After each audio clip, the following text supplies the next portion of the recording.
Hi everyone, Chris Murray of Elevation Wheel Company here. Today I wanted to do a quick video on how to pick the best fat bike rim width for your riding style. I get asked about this a lot, so hopefully you guys find it helpful.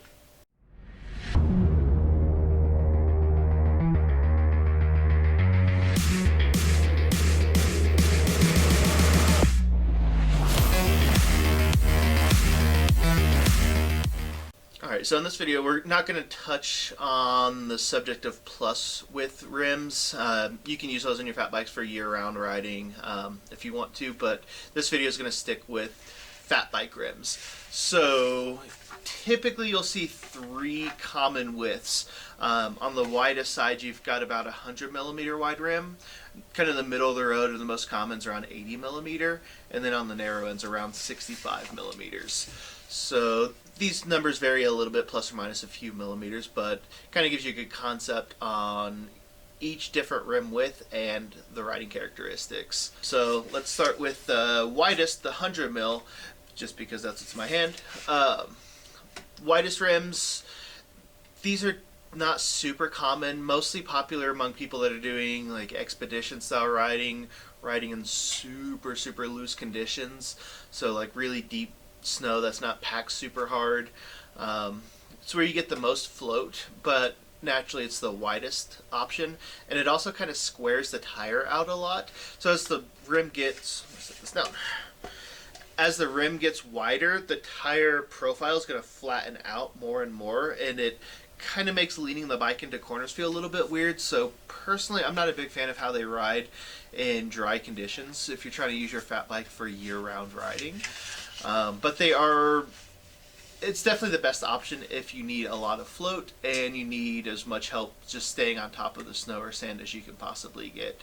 So they've got their place.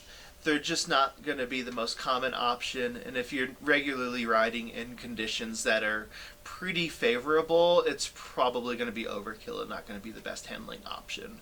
Alright, so let's step down to 80 millimeter wide rims. This is definitely going to be the most common size rim out there. It's what most fat bikes ship with. It's what you've got the most options as far as different brands and styles. Definitely going to be the most common because it does everything pretty well to fat bike standards. It's wide enough that it still gives you really good float in loose conditions. It's wide enough you can run a full 5-inch wide tire, but not too wide that you can't run a 4-inch wide tire. Leaves the tire still a little bit curved, so not as flat of a profile as a 100 mil tire, so it's going to, I think, corner a little bit better in dry conditions, especially in like summertime riding. Yeah, generally 80 millimeter, if you're not sure what to get and you just use your fat bike for a little bit of everything, 80 millimeter is probably going to be the best option for you. And if you've got existing wheels already, they're probably about 80 millimeters. So hard to go wrong with that size. Kind of good do-it-all rim width. Yeah, it's hard to go wrong with that guy. Next step down is going to be 65 millimeter wide rims. These aren't as common. It's getting harder and harder to find rim options even in this size.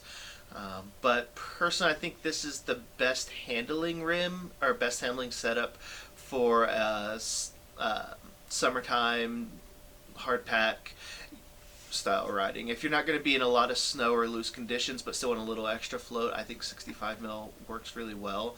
Makes the bike feel a little bit more lively. Not only is it lighter, but having the tire not as flat of a profile means it's a little bit easier to lean the bike into corners. So I think 65 mil is nice if you want like a super responsive ride, especially in dry conditions, but you're not going to take your fat bike in really nasty loose conditions. Still going to be a lot better than a regular bike or a plus bike, but you are trading off a little bit of float for better handling characteristics and less weight. So 65 is a good option for those of you that just really like fat bikes and don't plan on riding anything super deep or loose like a lot of snow or sand. So yeah, like I said, super short video. Wanted to keep it quick. It's easy to overthink this stuff, but you really don't need to. Kind of let your own riding style dictate which one's going to be the best option for you. There's no real right or wrong in selecting a rim width, but personal preference and character and riding style is definitely going to be a factor in which one should fit better for you. But yeah, hopefully you guys found this short little video helpful. Shop's still really busy, but as it starts to slow down coming into wintertime, I'll try to get more content out there. Hopefully you guys will find that helpful. If you like the video, please go ahead and subscribe to the channel and leave a comment if you have any questions, and I'll always do my best to answer them. Well, thanks a lot for watching. Appreciate it.